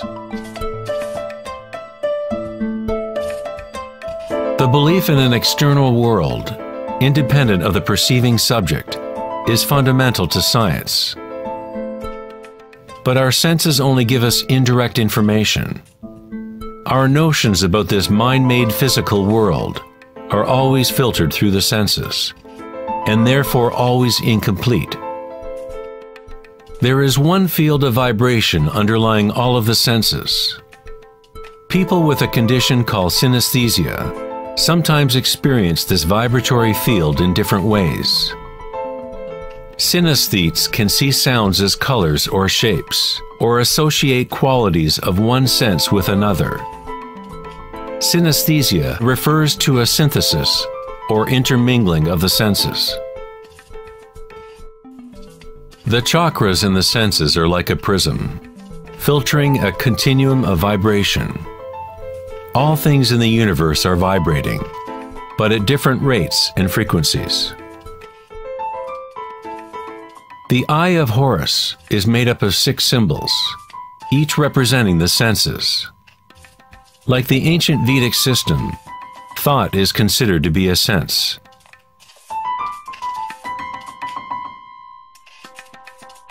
Thoughts are received simultaneously as sensations are experienced on the body. They arise from the same vibratory source. Thinking is simply a tool, one of 6 senses. But we have elevated it to such a high status that we identify ourselves with our thoughts. The fact that we do not recognize thinking as one of the 6 senses is very significant. We are so immersed in thought that trying to explain thought as a sense is like telling a fish about water. Water? What water?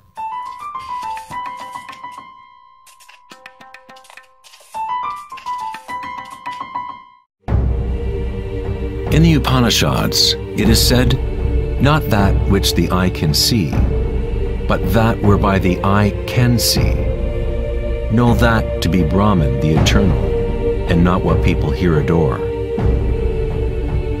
Not that which the ear can hear, but that whereby the ear can hear. Know that to be Brahman, the eternal, and not what people here adore. Not that which speech can illuminate, but that by which speech can be illuminated. Know that to be Brahman, the eternal, and not what people here adore."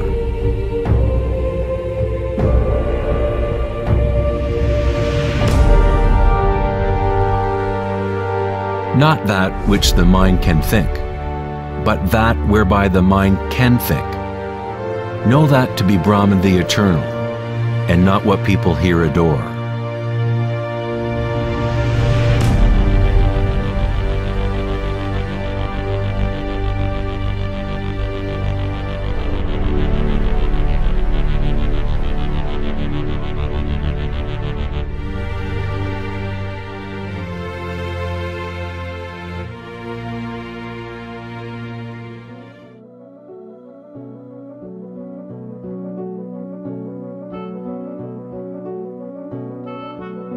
In the last decade, great advances have taken place in the area of brain research.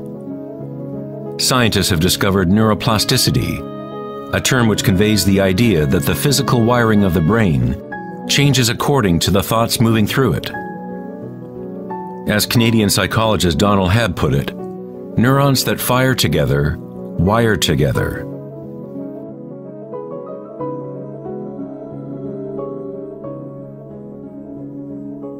Neurons wire together most when a person is in a state of sustained attention. What this means is that it is possible to direct your own subjective experience of reality. Literally, if your thoughts are ones of fear, worry, anxiety, and negativity, then you grow the wiring for more of those thoughts to flourish. If you direct your thoughts to be ones of love, compassion, gratitude, and joy, you create the wiring for repeating those experiences. But how do we do that if we are surrounded by violence and suffering? Isn't this some kind of delusion or wishful thinking? Neuroplasticity is not the same as the New Age notion that you create your reality by positive thinking. It is actually the same thing that the Buddha taught 2,500 years ago. Vipassana meditation, or insight meditation, could be described as self-directed neuroplasticity. You accept your reality exactly as it is, as it actually is. But you experience it at the root level of sensation, at the vibratory or energetic level, without the prejudice or influence of thought, through sustained attention at the root level of consciousness. The wiring for an entirely different perception of reality is created.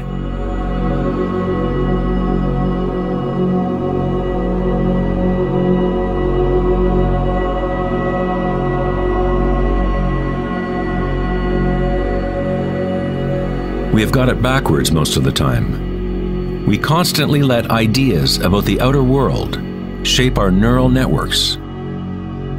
But our inner equanimity need not be contingent on external happenings. Circumstances don't matter. Only my state of consciousness matters. Meditation in Sanskrit means to be free of measurement, free of all comparison, to be free of all becoming. You are not trying to become something else.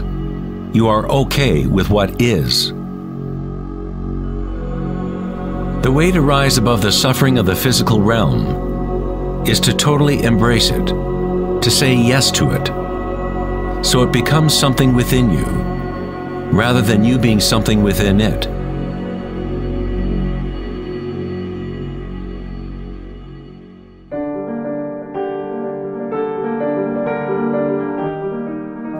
How does one live in such a way that consciousness is no longer in conflict with its content?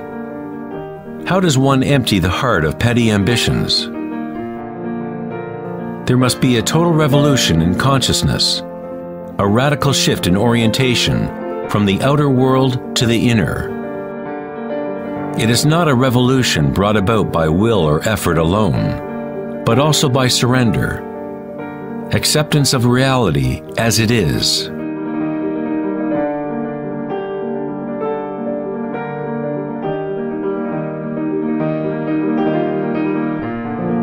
The image of Christ's open heart powerfully conveys the idea that one must open to all pain. One must accept all if one is to remain open to the evolutionary source. This doesn't mean you become a masochist. You don't look for pain. But when pain comes, which it inevitably does, you simply accept reality as it is, instead of craving some other reality. The Hawaiians have long believed that it is through the heart that we learn truth. The heart has its own intelligence, as distinctly as the brain does. The Egyptians believed that the heart, not the brain, was the source of human wisdom. The heart was considered the center of the soul and the personality. It was through the heart that the divine spoke, giving ancient Egyptians knowledge of their true path. This papyrus depicts the weighing of the heart. It was considered a good thing to go into the afterlife with a light heart. It meant that you had lived well.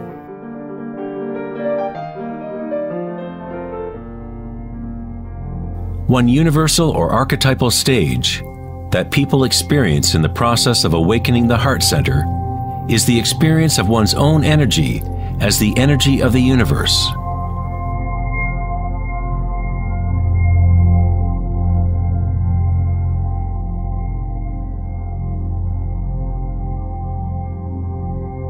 When you allow yourself to feel this love, to be this love, when you connect your inner world with the outer world, then all is one. How does one experience the music of the spheres? How does a heart open?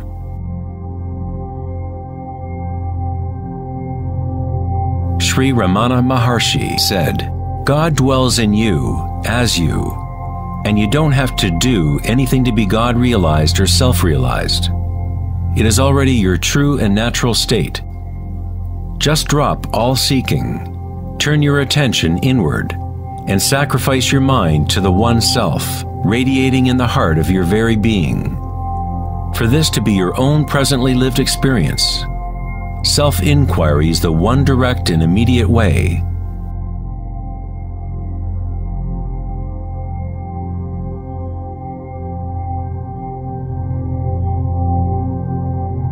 When you meditate and observe sensations within, your inner aliveness, you are actually observing change. This force of change is the arising and passing away as energy changes form.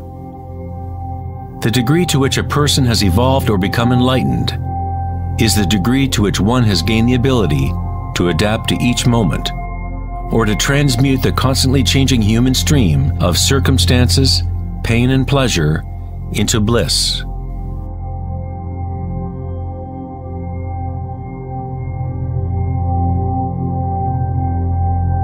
Leo Tolstoy, author of War and Peace, said, "Everyone thinks of changing the world, but no one thinks of changing him or herself."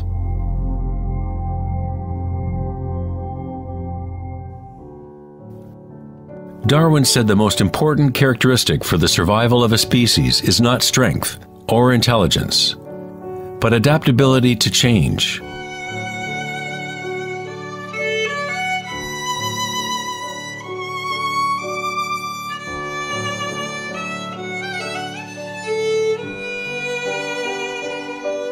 One must become adept at adapting.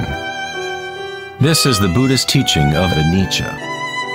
Everything is arising and passing away, changing, constantly changing. Suffering exists only because we become attached to a particular form.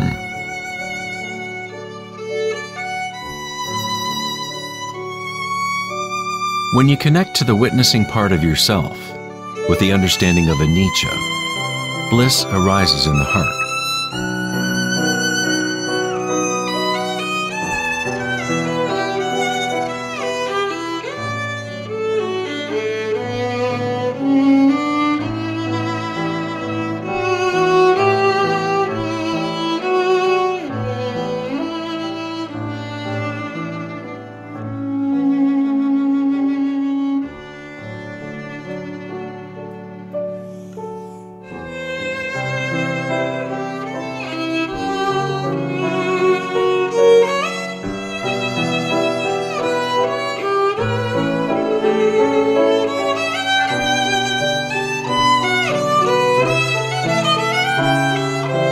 Saints, sages, and yogis throughout history unanimously describe one sacred union that occurs in the heart. Whether it is the writings of St. John of the Cross, Rumi's poetry, or the tantric teachings of India, all of these different teachings try to express the subtle mystery of the heart.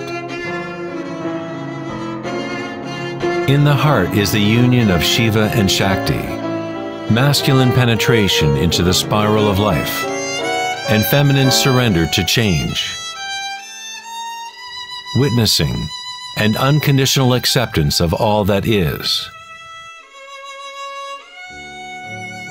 In order to open your heart, you must open yourself to change. To live in the seemingly solid world, dance with it, engage with it, live fully, love fully, but yet know that it is impermanent, and that ultimately all forms dissolve and change. Bliss is the energy that responds to stillness. It comes from emptying consciousness of all content. The content of this bliss energy born of stillness is consciousness, a new consciousness of the heart, a consciousness that is connected to all that is.